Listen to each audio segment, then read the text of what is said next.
Rectifier মুখ বাঁধের মাধ্যমে যে পানি আগ্রাসনের উদ্যোগ নেওয়া হয়েছে, এগুলোর সাথে জাতীয় নিরাপত্তা এবং দেশ রক্ষার বিষয়টি জড়িত।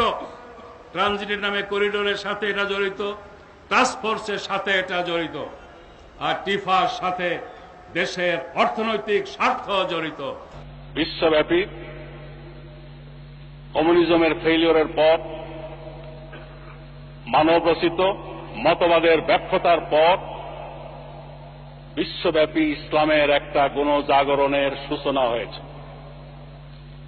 এটাকে সামনে আমি প্রথমে স্মরণ করতে